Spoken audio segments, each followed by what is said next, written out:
When you think about the church, and I know that's a big category, covers a lot of different types of churches, but when you think about the church, what comes to mind?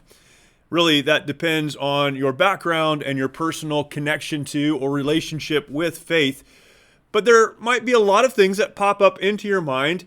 And yet, historically, we know that in addition to an understanding of God and who God is and how God works in our lives and what faith should drive us to do, the church has often, as a community of believers, as a community of faith people, gotten involved in the community around them.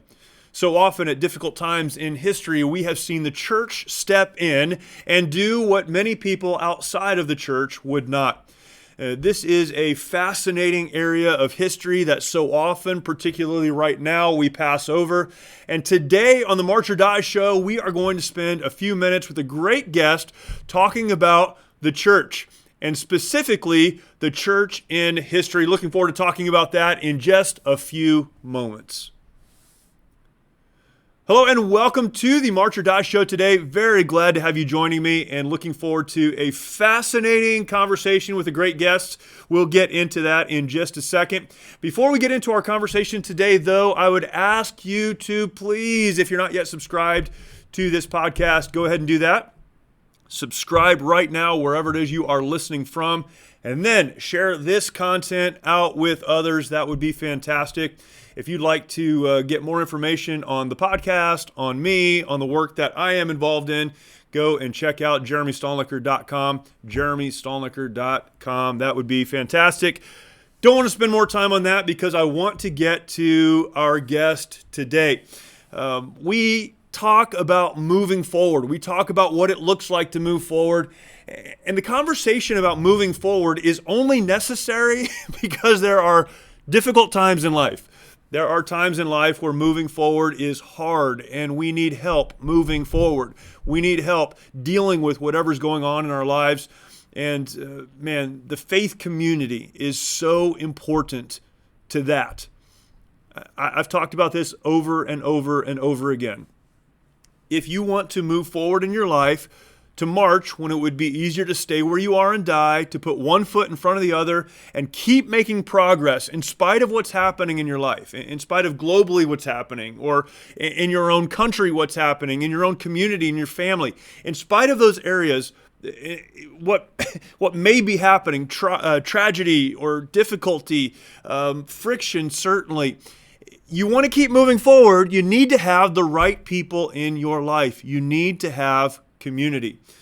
Historically, that community has come from families. It's come from those neighbors that you are around, and it has come from the church. I have an incredible guest on today. My guest today is Steve Guerra. Steve is a teacher, a historian, and I love speaking to historians. One of my favorite things to do because they seem to have a grounding when it comes to the craziness of life around us. But he is also the host of a couple of different podcasts.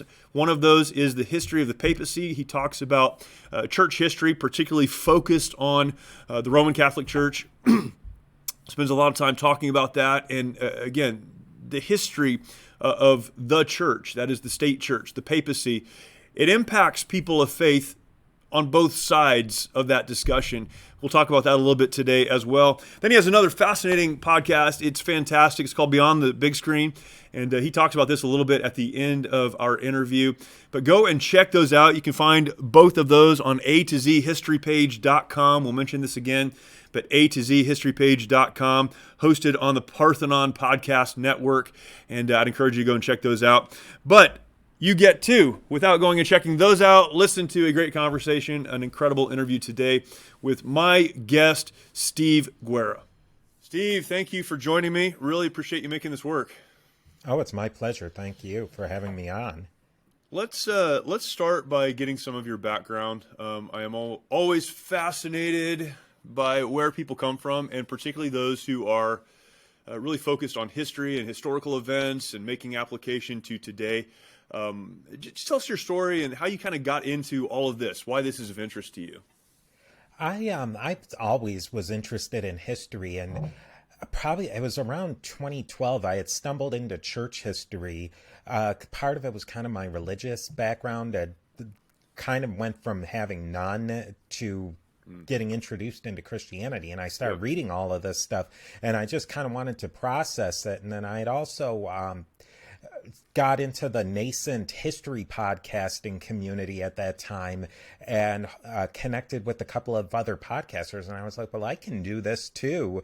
Combining Yep. my interest in history and then this new technology that it wasn't exactly new, but it really started to pick up in that early 20 teens. And I loved combining both of those ideas of tinkering with all this technology and my love of research and writing and reading. And they just kind of smashed Yeah. together. How does one come into a love of research, writing, and reading? I have college-age kids, and they would run away from what you just said. What you just said, the love of those things. I think I didn't really have it in college. I would probably be on their side with that. I think it's something that you get the flame for in college, Yeah. but when you don't have to do it for grades and professors and Yeah, all yeah, that stuff, I think if you have that in you, it gets kind of quashed in college, but you can get it back later. yeah. Um, Talk a little bit more, if you wouldn't mind, about your faith journey. Again, fascinating people coming into kind of an understanding of faith or a foundation of faith in their own life as adults later on in life. Can you talk about that a little bit? I guess it just came out of nowhere for me, and it was nothing I would have ever expected to have found. But it just I fell into it, and the next thing I know, I'm going to church regularly, Yeah. and I think it kind of finds you when you're Mm. ready for it, maybe. Was there a catalyst or a person or events that kind of pushed you into that? It was all of a my wife had a project that she had to do interview somebody for, and she there was a church right around the corner, and it was the most convenient place to go, and we Yeah. showed up there, and Yeah. it kind of stuck. Yeah. Wow. So we're at an interesting time in church history, I would say, and certainly want to hear your perspective on this. But our moment in church history is a time where I think most Americans, at least, are identifying as, they call them the nuns, right? Those who they're not for faith, they're not against faith. They don't love or hate God. They don't have much of an opinion on God and faith in the church.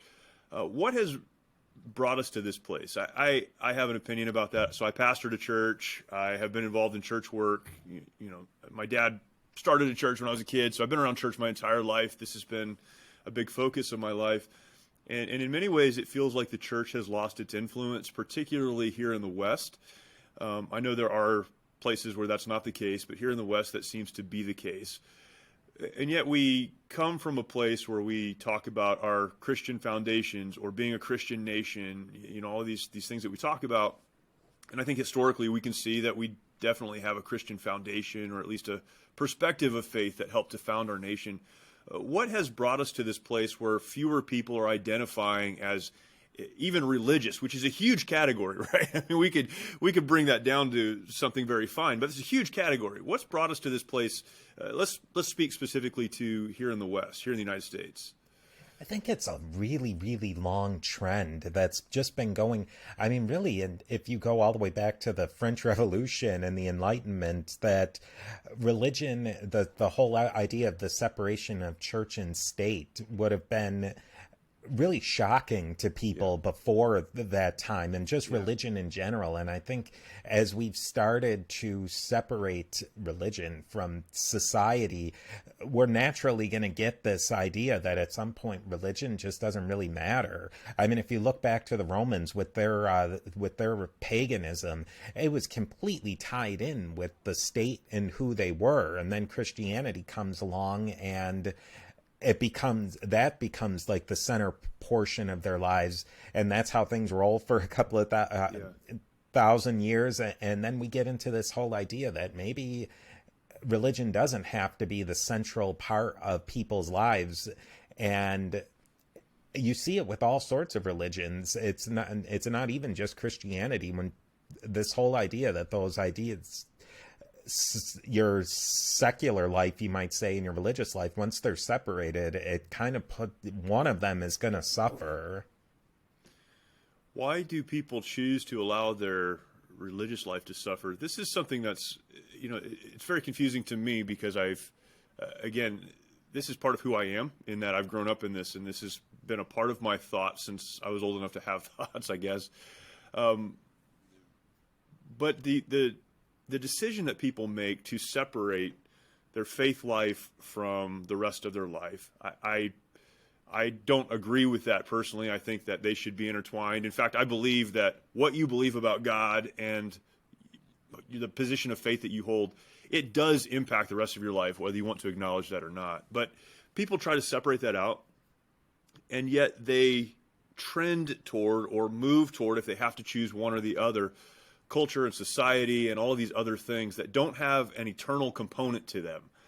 Why is it that people make that decision? And again, we're at a place where a lot of people are making that decision. I wonder if it's easier in a way that, and there's so many things pulling people towards. On Sunday, you can get up early, go to church, or you can sleep in and watch football all day long. And in a lot of ways, even for a lot of people, getting up early on Sunday to take their kids to soccer, or their hockey games. Yeah. It seems like there's more invested in that than there is at church. You show up on Sunday, kind of bored, and then you run out at 11 o'clock to go to watch football or something. That people seem more invested in those other activities than they are in church. And I don't know if that's the church leadership and along with people, like there's just not the investment in it. Yeah, it seems like even churches have made allowance for that. We're coming on Christmas, and this is, again, fascinating to see how people argue about whether or not you should go to church on Christmas. And some faith traditions that is more more common. Every year they would have a service on Christmas, but Christmas falling on Sunday this year, church is saying, hey, why don't you stay home with your family, and why don't you do this and that? And there's nothing wrong with those things, obviously, but it does communicate that other areas of your life perhaps are more important than church and faith and celebrating the birth of our Savior. Yeah, absolutely. I would agree with that. And I would agree too that it's, there are probably just so many different things that have come into our world, so to speak, that can just push religion to the side, and people just have more faith might not be the right word, but investment in all these other things, and you have a million options, and religion just doesn't seem to rise to the top for people. Yeah. One of the areas, and this is what you and I had, what we came out to talk about, is how the church has impacted culture, but particularly impacted communities during times of struggle. And I think one of the areas that we're going to suffer down the road, if the trends of people moving away from church and church life and church community life, if that continues, one of the areas we're going to suffer is in the church's ability, and church is a very large, again, that encompasses a lot, right? But the church's ability to impact and help people when times of difficulty come along. But this is something that the church has always done, and particularly the church in the West. We look at philanthropy, we look at giving, we look at care in communities, and although people would try to say this is not the case, we know it is. We have the numbers, the research has been done, there are a lot of data points going back many, many years about how church communities have certainly ministered in their own community to the homeless, to the poor, to the hurting, and then given money to go to places around the world through missions efforts and other efforts. And this is an area we just pass over, and it's so sad that we do because it's significant. Governments fail in a lot of areas. One of those areas is philanthropy and care and management of that care, and yet the church has traditionally rushed into those places in those times where there has been hurting, there has been difficulty, and there has been trial. You spend so much time thinking about, studying, talking about the church. Can we talk about that for a few minutes? And that was when you and I started talking about having this conversation, something I'm very interested in, and I definitely wanted to get your perspective on that. How has the church historically moved into these times in communities where people have been hurting?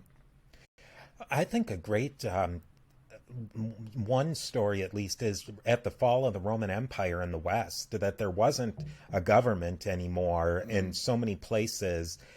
And for the most part, the government really didn't provide any of those services, that philanthropy and poor relief. And then the church is the only institution really left that has any sort of strength to step in there, and they're the ones who set up food for the poor and just very basics of society. And I think you see along the way that the church was always in conjunction with the secular state, the one that provided that social safety net. And I think as we moved forward from the idea of the Enlightenment, of the separation of church and state, it became more and more the idea that the government was going to be the one, the secular government was going to be the one that would provide those things.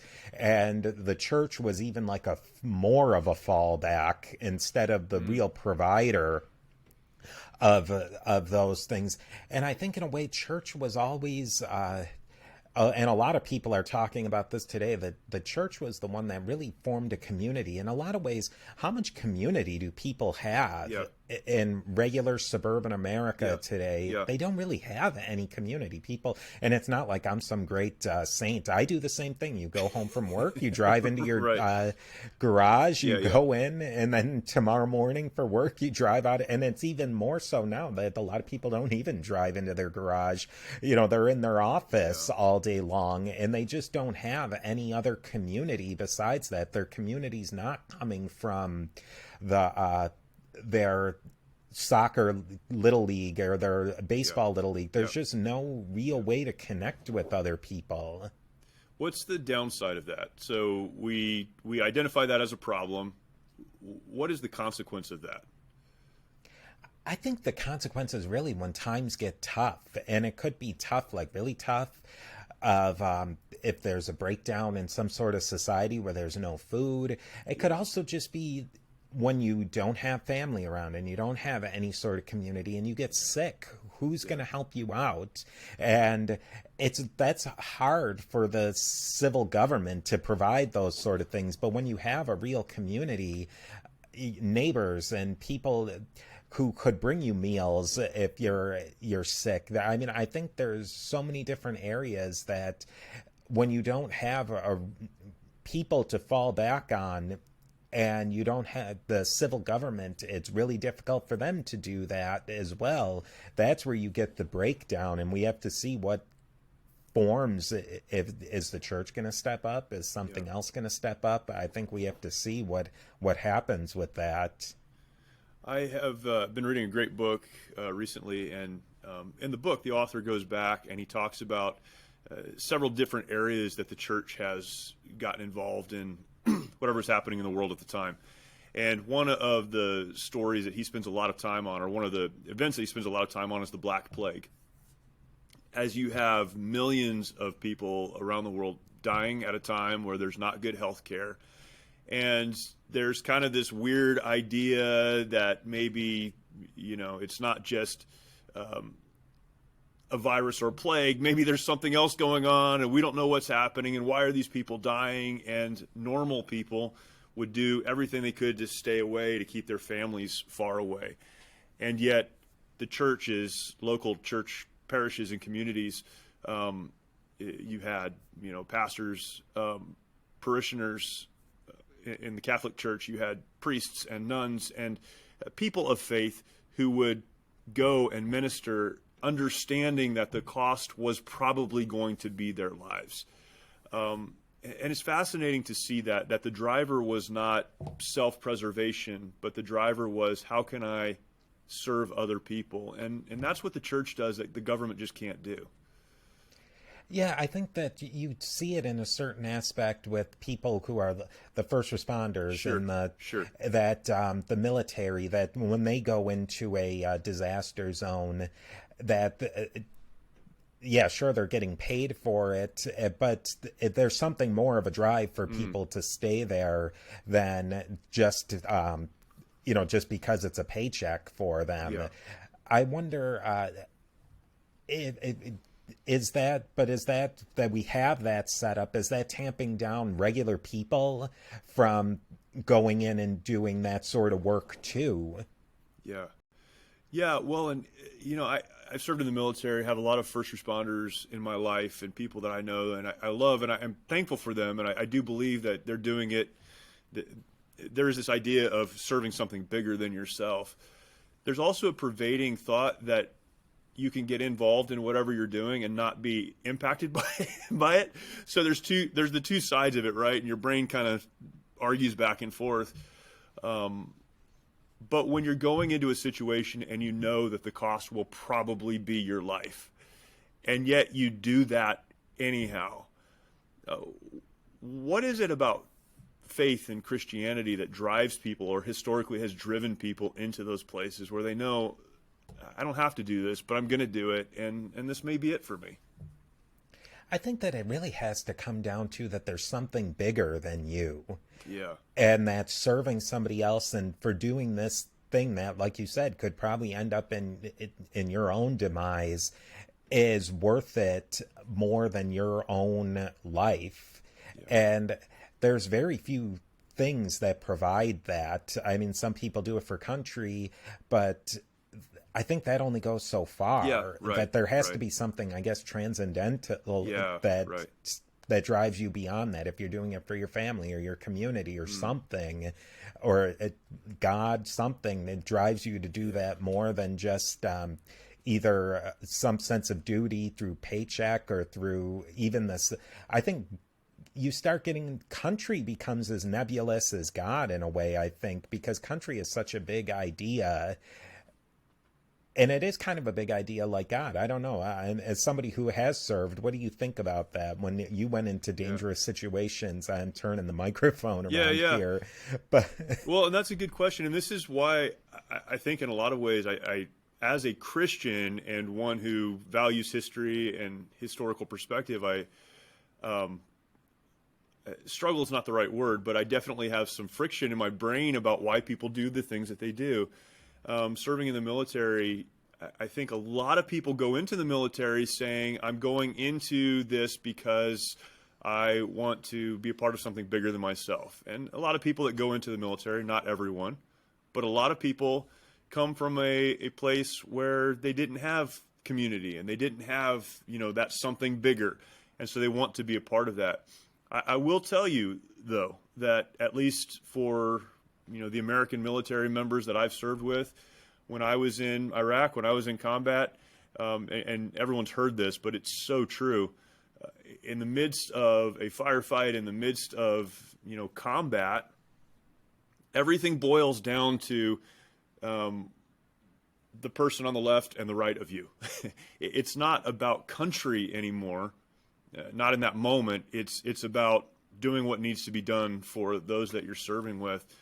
And even when we see these great heroic acts that we honor and we should honor, those are acts not really for country's sake, but for the sake of doing what you need to do to stand in the gap, to preserve, to defend whatever the life of the people that you're serving with.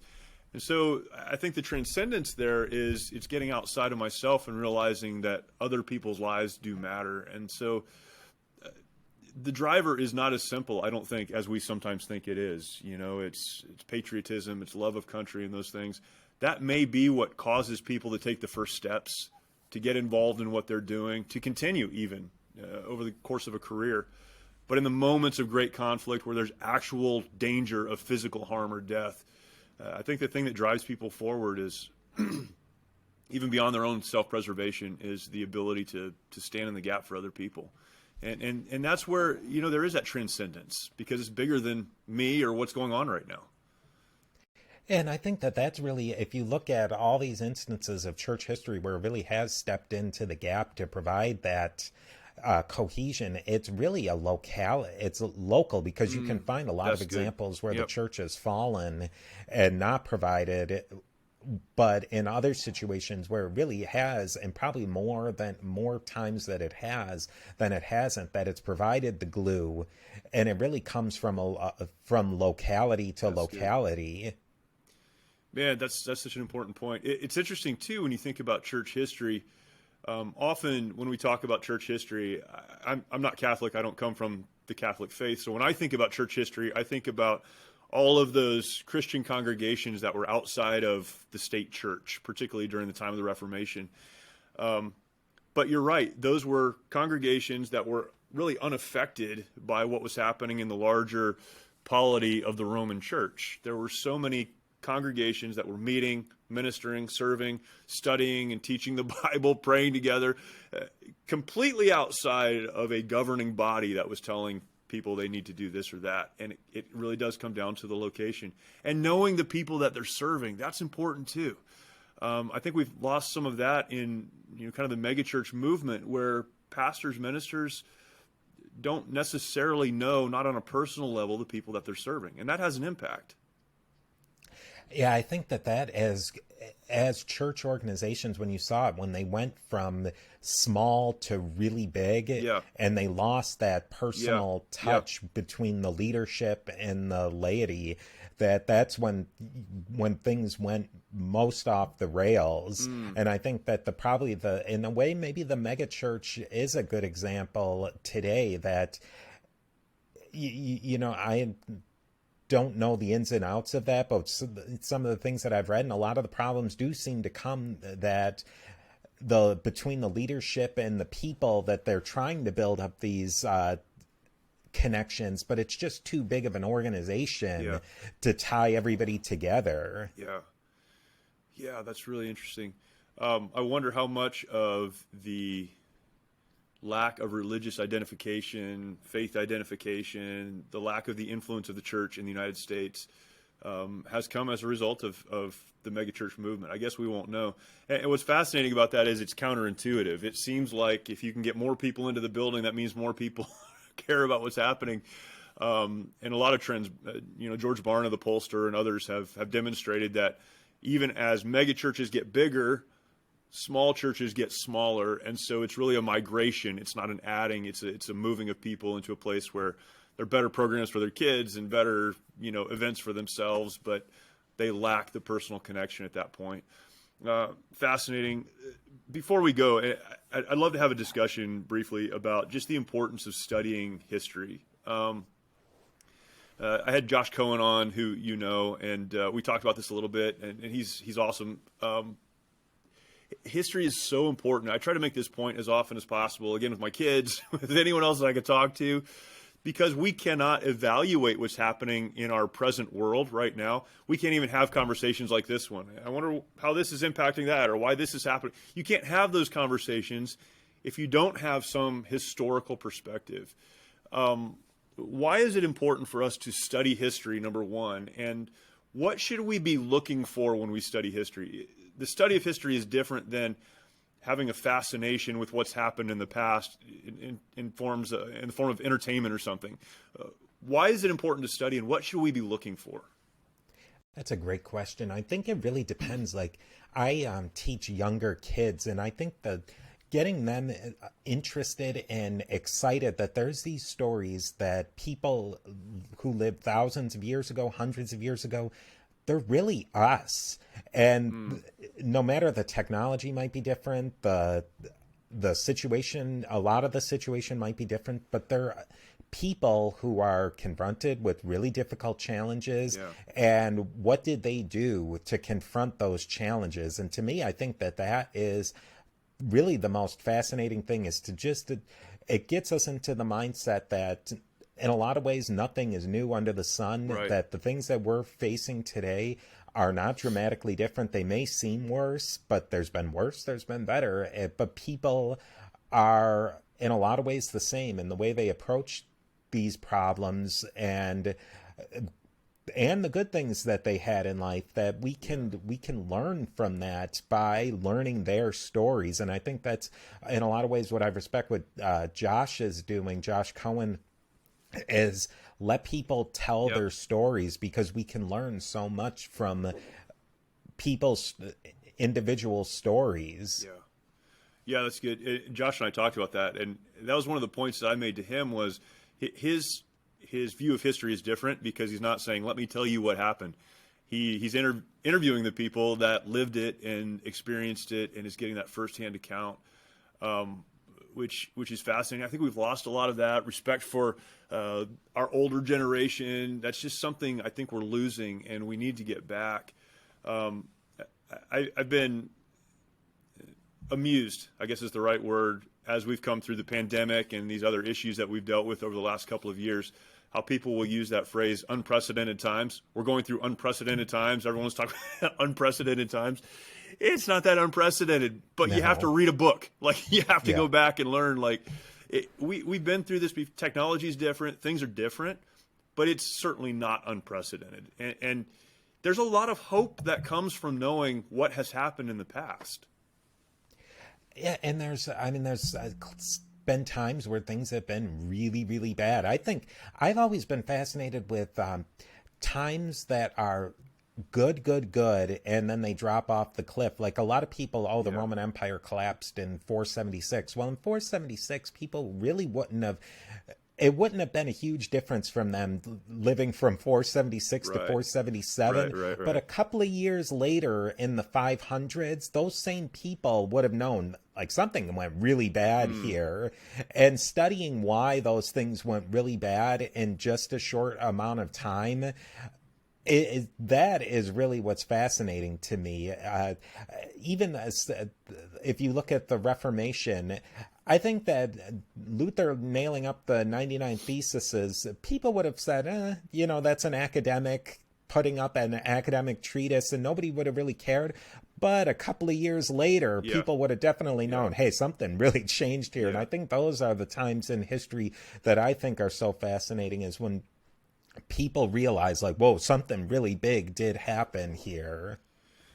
Steve, it seems like people look at history with one of two perspectives, maybe three. They could look at it as entertaining, or it's interesting. Let's dismiss that.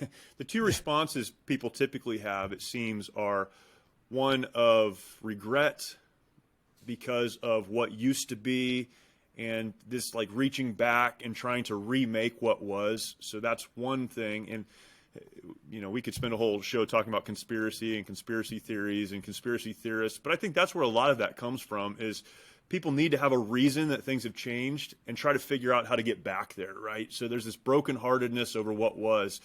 The other response that people tend to have is a grounding, because we understand it's going to be okay. It'll be different. It's going to look different. We'll never get back there, but it's going to be okay. We're going to make it.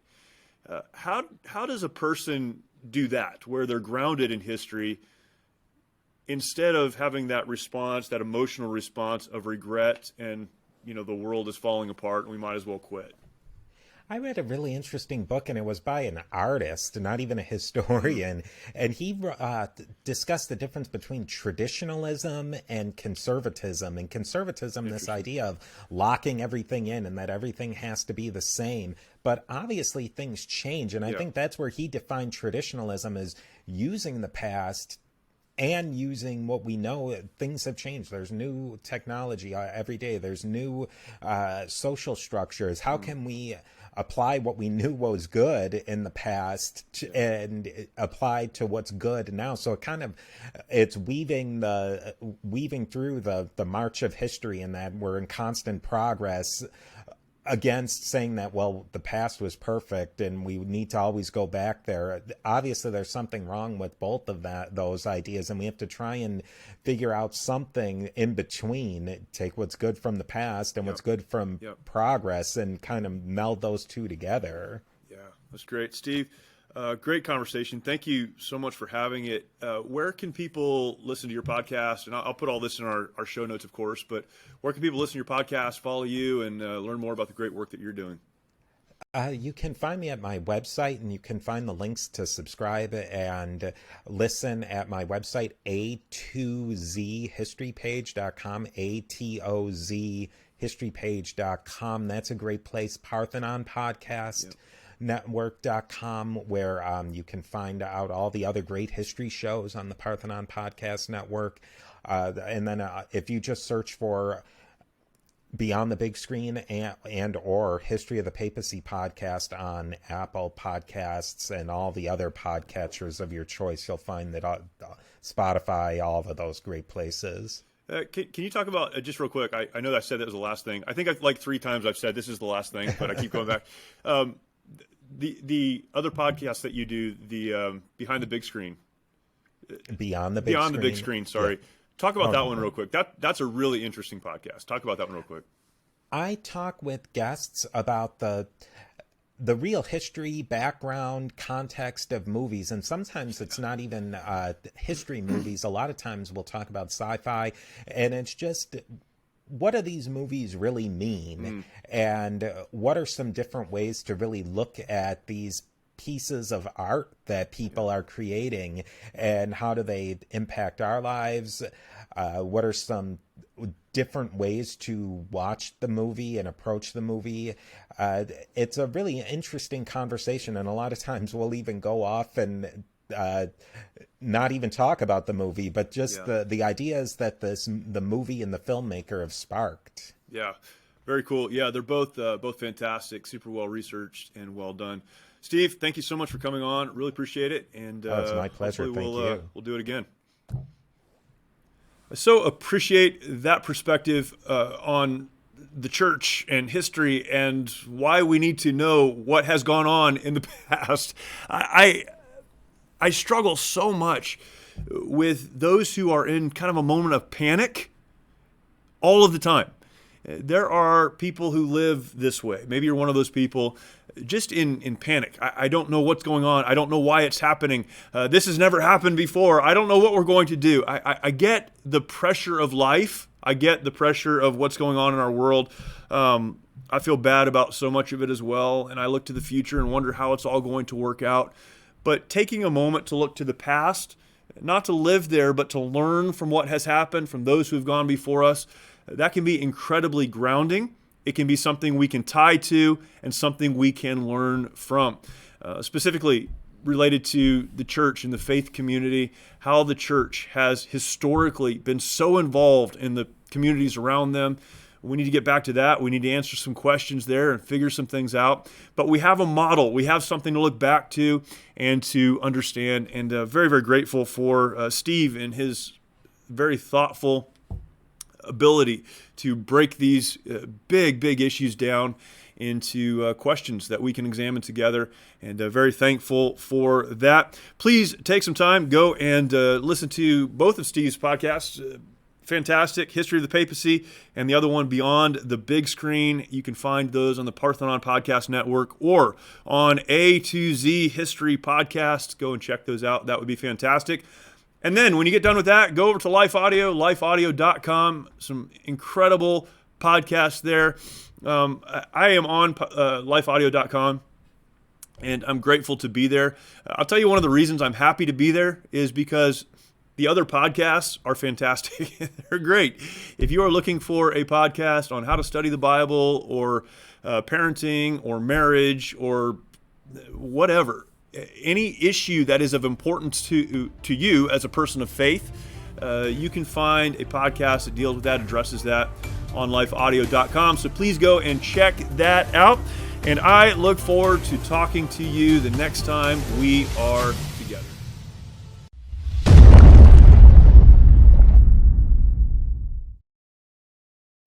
Many of our veterans feel they need to fight their battles alone.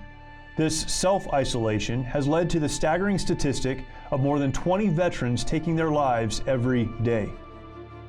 The mission of Mighty Oaks is to eradicate the veteran suicide epidemic and help our warriors change their legacies. We've been able to help over 4,000 veterans and first responders by equipping them with the tools they need to live the lives they were created to live. Our faith-based, peer-to-peer approach has one of the highest success rates of any program available today, offering hope and understanding to those who need it most. By aligning their lives to biblical principles, these men and women are able to lead their families, their communities, and our nation. It's your generosity that can make a difference in the lives of the men and women who have fought for our country and our freedoms. Now that they're home, don't let them fight alone. Learn more at mightyoaksprograms.org.